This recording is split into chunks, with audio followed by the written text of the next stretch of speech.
சாப்பிட்டாச்சு. சரி அப்புறம் நான் 2 3 மணிக்கெல்லாம் பசி கிளம்பிடும். சரி இதை வெட்டி கொண்டு போய் வச்சுட்டு ஒரு டப்பாவில் போட்டு வச்சுட்டோம்னாக்கா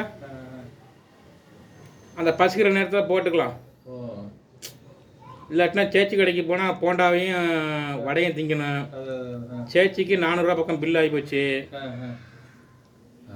வடை போண்டாவே 400 வடை போண்டா சாப்பிட்டது 400 போச்சு சேச்சிக்கு. சேச்சி இன்னும் சம்பளம் வாங்கலை, இந்த வாரம் சம்பளம் வாங்குவேன் நினச்சிக்கிட்டு சேச்சி இருக்கும்.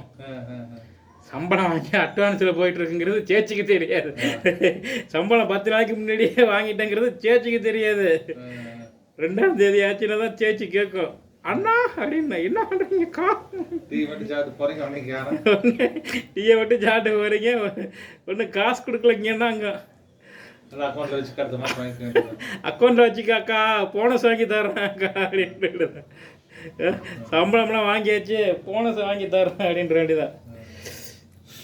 இதை பார்த்துக்கிட்டு இருக்கிறவன் அங்கே ஏதாச்சும் என்ன பண்ணுவான், சார் உங்கள் ஆள் டீ சாப்பிட்டு டீ கடைக்கு 500 பாக்கி இருக்குது சார், அதை சொல்லிடுறாப்லையா? அதை போய் தெரிஞ்சவன் போய் சொல்லி போடுவான்.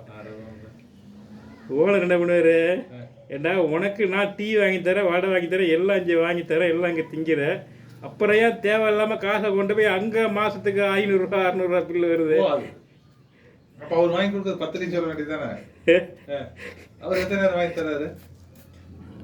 ஒரு நேரம் தானே. அவர் வாங்கி 10 நான் சொன்னாக்கா, நீ எவன் வாங்கி கொடுக்குறானோ அவன்கிட்ட போய் வாங்கி குடிச்சிக்கிறேன், நீ போட வேலை விட்டு, நீ போடா, நான் வேலை போட்டு போது உன்னோட என்னால் மாறடிக்க முடியாது, ஏதோ ஒரு அக்கப்போரை நீ பண்ணிக்கிட்டே இருக்கிற, அதுவே எனக்கு இதாக இருக்குது, மொத்தத்துக்கு நீ இந்த வேலை வேறு பண்ணுறியா, நீ சுத்தப்பட்டு வர மாட்டே, எனக்கு ஒன்றால் எனக்கு எங்கிட்டு பார்த்தாலும் இதாகுது, உன்னை பார்த்து இருக்கிறவனும் கெட்டு போடுவானுவா, நீ போயிட்டு வா தம்பி, இந்த 1000 கூட கையில் வச்சுக்க, எக்ஸ்ட்ரா தொலையுது, நீ போன்றாரு.